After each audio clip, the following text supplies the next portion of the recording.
My project revolves around the deforestation of the Amazon rainforest as a result of cattle ranching. Comprehensive amounts of cattle ranching impose great dangers on our planet. It is unfortunate to learn that there are not very stringent property rights and environmental laws regarding deforestation in the Amazon rainforest.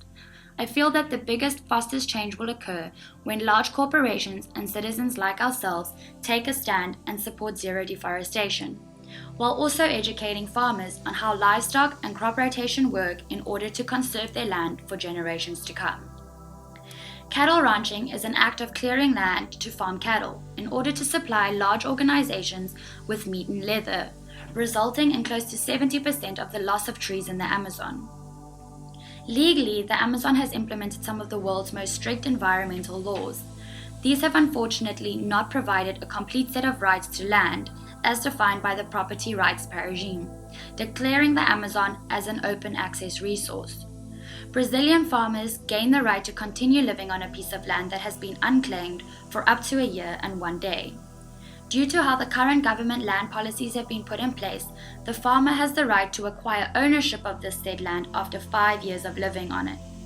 The government also prefers the productive use of land, which in this case would involve cutting and burning down trees, which doesn't prevent them from stopping squatters from participating in deforestation. Therefore, the way in which these property rights have been developed have led to deforestation becoming a rational response to the incentives given by the institutional framework provided, turning me away from this specific policy recommendation. Although there are so many factors making deforestation a possibility, organizations like Greenpeace have been working hard to make a difference. In June this year, Greenpeace filed a report called Slaughtering the Amazon.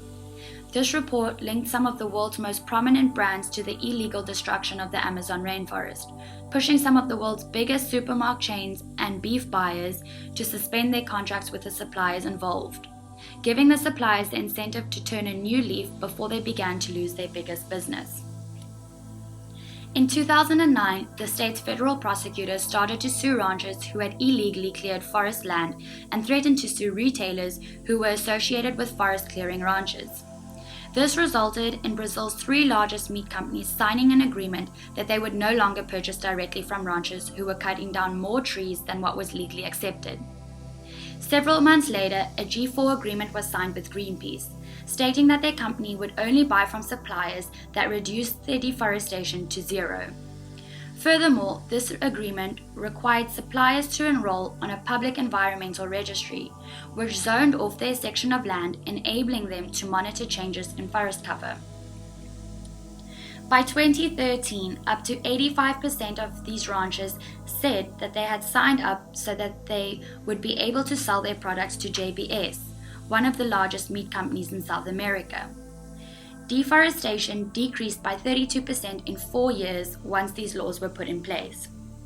Large corporations are also able to make a difference by providing cattle ranchers with certain advantages if regulations concerning deforestation are strictly followed, encouraging farmers to follow the law while maintaining our natural habitat and the large variety of plant and animal species who have built their homes in that environment.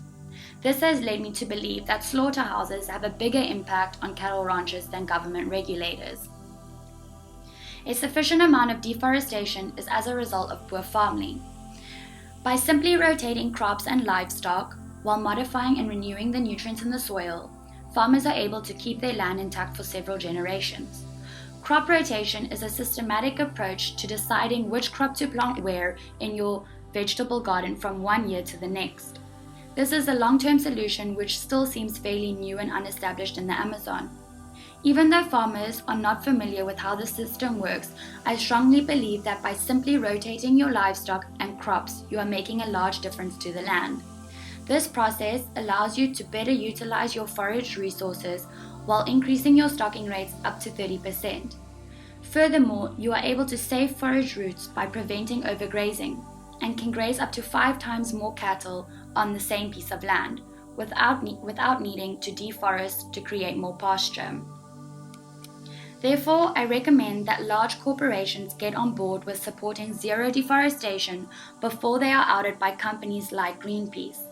Furthermore, farmers should immediately be educated on how rotation of crops and livestock work as this is not only the most cost-effective way, but also the quickest and most efficient way to care for our environment.